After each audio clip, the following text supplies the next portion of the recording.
Hi, today I want to talk about a wine that's kind of different. It's more about the way it's made than what it's made from. Now, what I'm going to be talking about is the Sauternes. This Sauternes is a region of Bordeaux in France, and it's a very tiny region. Now, Sauternes only does a particular type of wine, and it's the white wine. And I don't have it in front of me here. I'm not always drinking what I should be, I suppose. But Sauternes is a very different wine in that the way it's made is left on the vine. The grapes are left on the vine until the point where they shouldn't be by a lot of people's standards.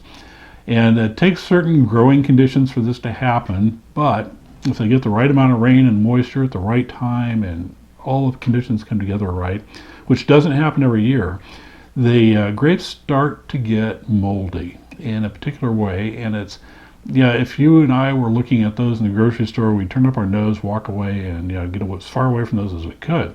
But it turns out this particular type of growth on the grapes produces a unique qualities in those grapes which translates into the wine.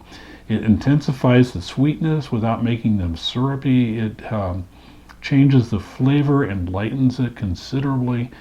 And it's just an amazing thing. How anybody ever came to make it in the first place, I don't know. Because, if I'd been a winemaker and looked at that, I would have chucked it. It's like, oh, these are rotten, let's throw them away.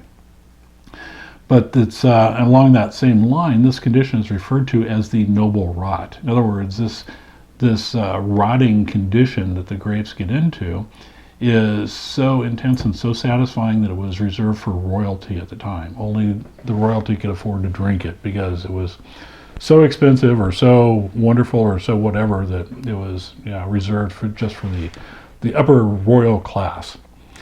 Anyway, you can get it. It is not an inexpensive wine. You expect to pay a little bit more for it than you would think.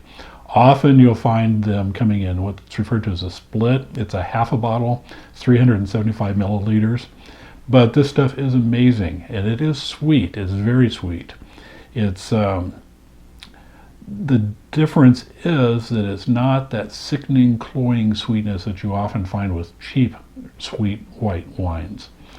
And I won't name names on those, but there's a lot of them out there. They're usually pretty cheap, and people buy them and drink them because they like sweet beverages and they like a little alcoholic kick to it. Well, my solution to that is get a bottle of vodka or something, mix it with 7-Up or something of that sort. But if you want a good quality sweet wine, this is one to try. There's others out there, but this is one that I find exceptional.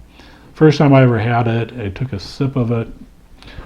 This is not it, again. I took a sip of it and felt it roll across my tongue, and it just evaporated on my tongue. It was like drinking cotton candy. It was just this amazing sensation that was happening in my mouth.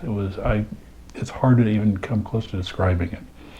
But it was such a wonderfully pleasant flavor. It was very light, and it just literally evaporated. It just is what it tasted like. It was like and it was gone. It was just amazing. Couldn't get enough of it for a while. Couldn't find it for a while either. So anyway, I recommend that one. If you like Bordeaux wines and never tried any white ones, well, even if you have tried white ones, try Sauternes. This is a really interesting, different type of wine. Again, it's comes from France. It's Bordeaux region, and let me know what you think of it if you try it. So here's to wine experimentation and drinking all we can. Cheers.